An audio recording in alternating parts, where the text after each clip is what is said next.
Bonjour à tous et bienvenue dans cette nouvelle vidéo. Je suis Grisette, créatrice de contenu passionnée par la couture. On se retrouve aujourd'hui pour une thématique très adaptée à la saison car je vais vous présenter mes 10 patrons de robes favoris pour faire une tenue pour les fêtes de fin d'année. Vous allez voir, j'ai déjà cousu les robes, comme ça je peux vous montrer porter.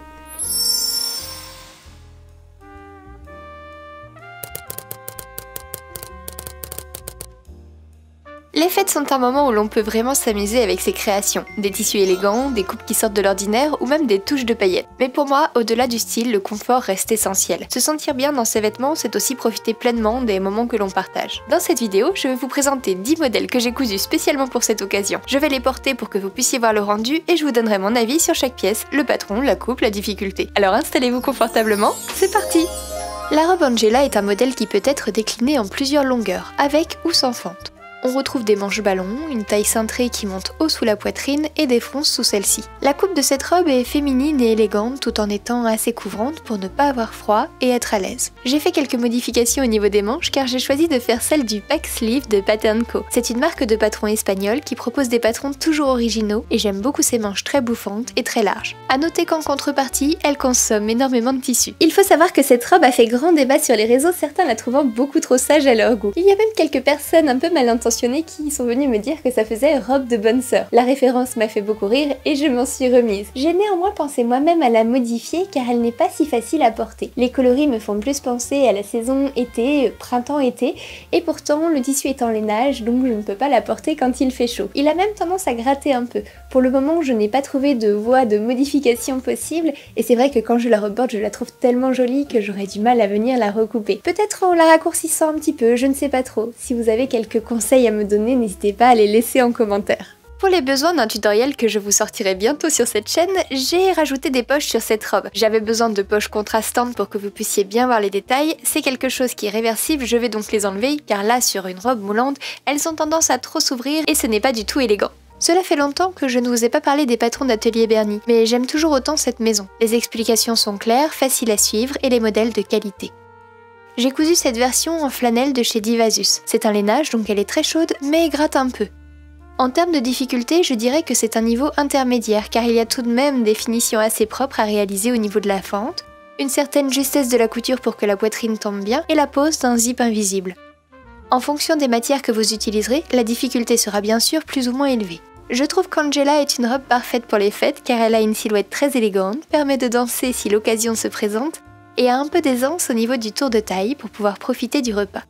Avec un tissu fluide, soyeux dans des teintes chaudes, je suis sûre que le résultat pourrait être sublime. Lyria de Pauline Alice Pattern. J'adore cette robe. C'est un modèle sur lequel j'ai craqué il y a des années maintenant car je trouvais qu'elle avait une délicate touche rétro. J'aime la forme de la ceinture légèrement courbée, les jeux de fronce sur la poitrine, l'élégance des manches et surtout la partie asymétrique. C'est une robe qui n'est pas si facile à coudre néanmoins, car il y aura quelques points techniques, comme la doublure de la ceinture que je fais visser à chaque fois que je couds ce modèle. Je trouve que ce qui apporte vraiment le côté fête à cette robe, c'est la matière que j'ai utilisée. C'est une mousseline avec du velours dévoré que j'avais trouvé sur les coupons de Saint-Pierre. Ce n'est pas le plus joli tissu qu'il puisse y avoir, il fait un peu synthétique, surtout quand on le regarde de près, mais au final je trouve que le rendu de loin est vraiment très élégant, très joli, il laisse la peau se découvrir par endroits, par transparence, avec des jeux de cacher-montrer et j'aime beaucoup ce rendu. Comme vous pouvez le voir, le tissu est transparent. Je porte donc une sous-robe par-dessous car j'ai été un peu feignante concernant la doublure. Je n'ai pas voulu poser de boutons sur cette version car je n'en avais pas qui seraient assez élégants. J'ai donc opté pour des pressions, mais elles sont un peu faibles et si je mange un peu trop, je pense que la robe risquerait de s'ouvrir. Encore une fois, en fonction des tissus que vous choisirez, je vous conseille Lyria pour un patron de fête car elle fait très classe je trouve, un peu rétro et on est plutôt bien à l'intérieur. La robe Amar n'est pas un modèle que l'on voit souvent. Je l'ai découverte au hasard de mes pérégrinations sur Pinterest. Le site m'a fait beaucoup penser à celui de Vicky Sous. On ne peut acheter qu'une seule taille à la fois et j'avais quelques appréhensions en passant commande pour ce patron. Je me suis fiée entièrement au tableau des tailles et je dois dire que le résultat tombe parfaitement. Je n'ai fait aucune modification. C'est une robe plutôt osée avec un magnifique dos nu. Quelques fronces sous poitrine pour donner un peu de volume, des manches longues resserrées par un élastique et une jupe longue. J'ai cousu cette robe dans un tissu qui ne m'inspirait pas du tout, que j'avais reçu de la part des coupons de Saint-Pierre. Je ne pensais pas que ce genre de couleur pourrait m'aller. Au final, je trouve le rendu plutôt sympa. Je trouve cette robe vraiment sensuelle, très féminine, je l'adore, elle a un peu une coupe de robe de déesse, elle met vraiment le corps en valeur. Néanmoins, vous me connaissez, je la trouve très dénudée, donc pas forcément facile à porter partout. Il faut déjà être à l'aise avec son corps, mais aussi à l'aise avec les gens que l'on va côtoyer, ce n'est pas forcément gagné. Donc je la conserverai pour ma part pour des occasions plus intimes avec mon chéri, pour aller boire un verre, et plutôt pour l'été car je trouve qu'elle se prêtera aussi très bien à des sorties avec une paire de sandales toute simple pour aller au bord d'un lac. Je trouve que le côté dénudé est plus facile à aborder l'été et en tout cas quand il fait beaucoup plus chaud. Pour ce qui est de la question des sous-vêtements, il est évident que nous ne pouvons pas porter de soutien-gorge avec ce genre de robe. J'ai donc fait pas mal de recherches et j'ai fini par trouver une solution qui me convient bien et que je vous partage. J'utilise des pansements film transparents. Je ne sais pas vraiment comment ça s'appelle, mais ce sont de gros rouleaux qu'on peut voir notamment pour protéger les tatouages quand ils sont tout frais. Vous appliquez une bande sous le sein et vous tirez pour le remonter vers le haut. Ensuite, il y a un deuxième film à retirer et la texture devient alors très souple, apportant un peu de maintien et évitant au sein de se balader à droite et à gauche. Ça ne conviendra peut-être pas aux fortes poitrines, mais ça pourrait peut-être aider certaines d'entre vous. Voici Persepolis de Kakun Goshi, un autre modèle qu'on voit rarement. Je n'ai d'ailleurs jamais vu d'autre version que celle de la créatrice. Avec cette robe, je suis un peu mitigée. Je m'explique. Je viens de terminer de la coudre en me fiant au tableau des mesures du vêtement fini. Et malheureusement, je trouve que les pièces de buste sont vraiment trop petites pour moi. Du reste, tout va bien au niveau de la bande de taille, au niveau de la longueur de la robe, de la longueur de manche. Mais au niveau du buste, vous le verrez, ici ça vient tout écraser. Sur la version cintrée, nous avons en fait une succession de 3 pinces qui viennent complètement écraser la poitrine et se relâcher ensuite. Je trouve ça un petit peu particulier, du coup moi ça tombe pas du tout juste, la ligne de taille est ici alors que mon sein se termine ici, ça vient tout écraser et un peu entraver les mouvements et la respiration, je ne sais pas si c'est voulu ou si je me suis trompée de taille. Il me semble pourtant avoir bien vérifié et bien sélectionné les bonnes mesures, mais peut-être qu'il aurait fallu que je surtaille cette fois. Donc pour Persepolis, je vous conseille grandement de faire une toile, même si ce n'est que de cette partie. Comme ça, vous pourrez voir un petit peu comment ça tombe sur vous, si vous êtes à l'aise. Et surtout, n'oubliez pas qu'il y a une version qui est plus refermée, il y a un hack de cette robe pour pouvoir refermer le décolleté, ce que j'aurais dû faire car je suis incapable de la porter telle qu'elle. Je pense rajouter un petit top en dessous, avec pourquoi pas un morceau de ce tissu, une chute de ce tissu pour glisser dedans, pour donner l'impression que la robe est un peu plus refermée. Du coup, je ne sais pas trop quoi vous dire à propos de Persepolis, n'ayant pas testé un buste un peu plus grand.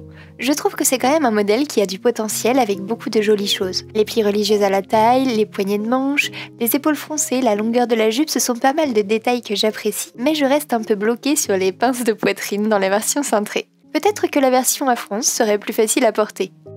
Sur ce modèle, j'ai un peu abandonné quand j'ai vu que le bateau prenait l'eau, je m'explique. Après avoir essayé ma pièce de buste et sa doublure, j'ai bien vu que ma robe me serait trop petite. J'ai donc un peu bâclé les autres étapes, les plis religieux sont passés à la trappe et j'ai fait quelques fronces pour donner un peu de volume au tissu sur les ceintures. Au niveau des poignées de manche, j'ai juste posé un élastique. La robe est tout à fait portable et très jolie, mon mari la trouve très belle d'ailleurs. C'est juste que je ne suis pas vraiment à l'aise avec, donc je verrai peut-être que je l'offrirai à quelqu'un de plus menu que moi. N'hésitez pas à nous donner votre avis en commentaire si vous avez cousu Persepolis. Je ne vais pas m'étendre trop longtemps sur la robe Marrakech car je vous ai sorti la semaine dernière une vidéo où je teste la marque How to Do Fashion et vous aurez certainement vu et revu cette robe. N'empêche que je la trouve très adaptée pour les fêtes cousues dans ce tissu. La coupe est vintage, élégante, agréable à porter, féminine mais pas trop aguicheuse et assez chic en fonction des matières utilisées. Ici, je l'ai cousu dans un jacquard d'Ivasis qui contient un petit peu d'élastane, ce qui rend la robe encore plus confortable. Un tissu noir avec de légers motifs qui apparaissent dans la lumière me paraît un bon choix pour un dîner un peu sophistiqué. L'ensemble est quand même un petit peu austère, donc ce ne sera pas mon choix pour cette année. Mais si je suis invitée à un dîner élégant, vous pouvez être sûr que c'est la robe que je porterai. J'ai encore un petit souci à régler de ce côté-ci, la parmenture a tendance à ressortir et ce malgré le fait que je l'ai fixée dans les valeurs de couture. Je vais peut-être faire quelques points invisibles pour la maintenir en place avant de pouvoir porter cette jolie robe. Je vous conseille grandement de tester un jour les patrons de How to Do Fashion si vous voulez vous faire un look un peu rétro. Je trouve que c'est une bonne entrée en la matière. Cette robe B6485 de Butterick est un vrai modèle vintage qui a été remasterisé pour être adapté aux impressions et à la couture d'aujourd'hui. C'est un modèle qui s'adressera aux couturiers plutôt expérimentés et qui aiment les pinces. Mine de rien, sur le devant, on en a 4 et 2 derrière. J'ai trouvé ça un peu long. La coupe du modèle est très jolie et c'est vrai que quand on regarde les silhouettes vintage, on a toujours l'impression d'avoir un vêtement parfaitement taillé. Je vous conseille ce patron, mais sachez néanmoins que chez les Butterick Vintage, les tailles ont tendance à être un peu larges. Ici, j'ai taillé la taille 12, j'ai déjà réduit les épaules de 5 cm et je peux encore en enlever un bon à mon avis pour que ça tombe juste. Et j'ai également réduit le tour de taille, alors que je peux encore enfiler la robe sans ouvrir la fermeture. Du coup, cette création est une semi-réussite, car j'aime beaucoup cette robe avec les motifs botaniques de cette viscose qui vient d'ailleurs de chez les Coupons de Saint-Pierre. Et je la trouve très agréable à porter. Malgré tout, il va falloir que j'en refasse une à ma taille. Mais revenons un peu à notre sujet principal, les fêtes. Je vous propose ce modèle car pour moi il allie à la fois élégance, simplicité, une certaine idée du chic et la possibilité de pouvoir dénouer la ceinture pour l'ajuster à la fin du repas. On peut tout à fait l'imaginer dans un autre tissu un peu moins sombre. J'aime énormément cette robe et je trouve le rendu très élégant. Néanmoins, pour la prochaine fois, je ferai peut-être un autre choix de tissu. Je trouve celui-ci peut-être un poil austère et avec la forme très couvrante, c'est un peu trop sage pour moi. Voici la robe Baila de Charlotte Jobert. Celle-ci, on la voit un peu plus régulièrement sur les réseaux sociaux, ce qui peut nous donner de bonnes inspirations quand on ne sait pas forcément comment coudre ce modèle. J'ai opté pour ma part pour un tissu super shiny de chez Divasus. Baila se coud obligatoirement en maille car il n'y a pas de système de fermeture. Je trouve donc que c'est une robe plutôt adaptée aux débutants ayant déjà cousu un peu de jersey. Les explications de Charlotte sont toujours très claires et les patrons de qualité. J'ai coupé la taille 36 et je n'ai fait aucune modification, mis à part réduire légèrement le bracelet de manche. Pour la longueur, je ne sais pas trop. Je pense qu'avec quelques centimètres en plus, ça pourrait être plus joyeux. Ou en moins, pour une robe pour faire la fête. Cette longueur mi-mollet ne me va pas du tout et j'ai un peu le même problème finalement avec Marrakech. Il va falloir que je fasse des essais pour vraiment trouver la longueur qui me sied.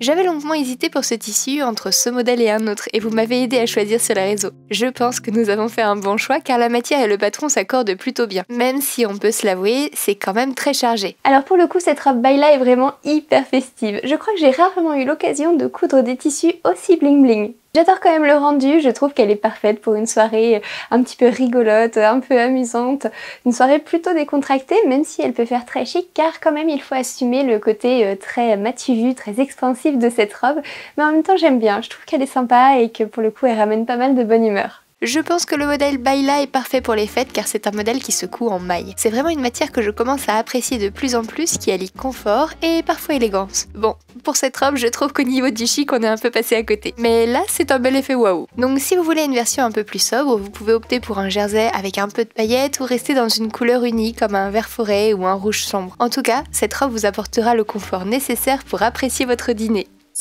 Voici la robe Look at Me de Couture Générale que j'ai cousue grâce à une box que ma petite mercerie m'avait envoyée. Je ne sais pas si cette box est encore disponible, mais on peut acheter le patron séparément. Look at Me propose 2 options de longueur et 2 options de manches, c'est-à-dire avec manchon ou sans. Ce que j'aime sur ce modèle, c'est son look délicieusement rétro, un peu à la Audrey Hepburn avec cette encolure bateau. Il faut avouer qu'elle ne tient pas forcément bien en place, mais même quand ça baille un peu, l'effet reste joli. Le velours apporte vraiment de la profondeur à cette robe et la rend très chic pour le coup. J'ai choisi de faire la version longue, évidemment, qui colle beaucoup plus à mon univers. Concernant la difficulté, je pense qu'on est sur un niveau intermédiaire. Les finitions avec les manchons ne sont pas forcément simples et il y a la pose d'un zip invisible. La couture du velours rajoute à la difficulté, bien que celui-ci soit assez simple à coudre. Je pense qu'ils ont encore ce genre de référence sur le site de ma petite mercerie. Pour l'instant, je n'ai encore jamais recousu ce modèle, mais je pense qu'une version sans les manchons pourrait être un peu plus moderne et plus facile à sortir. Les explications de Couture Générale sont toujours bien faites et très professionnelles. Il faudrait que j'aille voir un peu ce qu'ils proposent dans leurs nouveautés. Si vous avez des patrons de chez eux à me recommander, n'hésitez pas à les écrire en commentaire. Voici Gisèle de Méthode Mathilde pour qui aime encore une fois les robes volantes. C'est un patron simple à coudre et Méthode Mathilde ce sont toujours des modèles de qualité avec des explications claires, parfois des vidéos et c'est une de mes marques de patrons favorites.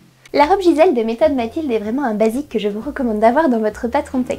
J'en ai cousu plusieurs versions, celle-ci est la plus festive car je l'ai cousue dans une panne de velours brillante. Je crois que le tissu venait de chez My Little Coupon mais je ne suis plus sûre. En tout cas, je n'en avais pas assez pour faire des manches longues et c'est là mon seul regret car je ne suis pas forcément à l'aise avec cette longueur de manche. Je trouve que ça entrave un petit peu le mouvement et ça a tendance à serrer un petit peu le bras. Je pense notamment que les manches longues apporteront plus d'élégance pour les fêtes. Il faudrait que je réfléchisse à une version où le bas serait différent car ce qui me dérange sur les robes près du corps pour sortir de chez moi, c'est le fait que ça mette mes hanches en valeur. Si je fais une circle skirt pour le bas, je pense que je pourrais obtenir une robe parfaite pour toute occasion. Avec ce modèle, vous avez moyen de vous amuser sur les tissus. Encore une fois, il faudra choisir une maille avec un bon taux d'élasticité pour être confort dans votre vêtement. Au niveau de la difficulté, je pense que nous sommes sur un niveau intermédiaire, voire débutant, qui a déjà cousu du jersey, comme pour Bayla. C'est à peu près le même principe de couture. Il n'y a pas de réelle difficulté. Pour l'assemblage, ce genre de robe se coud extrêmement vite. Si vous ne disposez que d'une après-midi, voire d'une journée, cela peut être le bon modèle à dégainer pour faire une robe de dernière minute. Le choix du tissu sera cependant essentiel en fonction de la matière utilisée, vous n'aurez pas du tout le même rendu. J'ai cousu 2 de ces robes en coton et ce sont vraiment des robes à la limite du pyjama. De souvenir, elles ne demandent pas trop de tissu, ce qui est aussi un avantage. Par contre, j'ai toujours le même problème avec la longueur qui s'arrête mi-mollet pour moi. Donc soit il va falloir que je les raccourcisse, soit que je les rallonge encore un petit peu. Je pense que celle-ci est ma favorite. Il s'agit de Martina de Gaël & Sue, elle aussi à coudre en tissu extensible. J'aime quasiment tout de cette robe, je trouve que la longueur est juste, flatteuse pour la silhouette, elle permet d'avoir une allure plus élancée. Les petites manches à volant me plaisent beaucoup, la torsade sur le devant, bref, tout me plaît. Je trouve cette robe vraiment mimi, elle a un petit côté elfique avec ses manches et puis toutes ces paillettes, cette fluidité du tissu. Elle est vraiment super agréable à porter. Elle gratte peut-être un tout petit peu, mais c'est souvent ça avec les tissus qui contiennent du lurex. D'ailleurs, ce tissu, je l'avais reçu suite à une collaboration avec Avril Fabrics. Si vous cherchez du jersey de qualité, c'est une boutique que je vous recommande. Celui-ci est très beau et on peut autant en faire une robe qu'un maillot de bain, et avec cette forme, je ne transpire pas du tout dedans. En la revoyant porter, je pense que c'est une robe que j'avais injustement glissée dans la catégorie déguisement de mon dressing, et je pense même que c'est celle que je vais porter cette année. Seul hic, c'est peut-être les manches, avec lesquelles il n'est pas facile de porter un gilet. Peut-être que je pourrais partir sur un châle, mais je n'ai pas trop d'idées. De souvenir, il existait énormément de variations pour ce patron qui est à la base un patron de top. Il y a plein de manches disponibles en fonction de ce que vous préférez. Pareil pour la longueur de jupe. Et vous pouvez même trouver un joli pantalon et ne coudre que la version top. Si vous ne connaissez pas Gaël & Sue, je vous recommande son compte Instagram qui est une mine d'or pour l'apprentissage de la couture. En plus, Gaël est une personne d'une gentillesse exemplaire et une travailleuse acharnée. Petite inspiration bonus, je vais bientôt coudre la robe Yanina dans ce joli tissu, donc si vous ne voulez pas louper la vidéo à ce sujet, je vous conseille de vous abonner. Ce sera le test qui concernera Vicky Sue. Et voilà, c'était mes 10 patrons de robes favoris pour les fêtes de fin d'année. J'espère que vous aurez trouvé des modèles qui vous inspireront pour vous lancer à votre tour. D'ailleurs, dites-moi en commentaire ce que vous comptez coudre, ça me ferait super plaisir de vous lire et de partager ça avec vous. Il me reste à vous souhaiter une très belle semaine, de bonnes fêtes et surtout, bonne couture!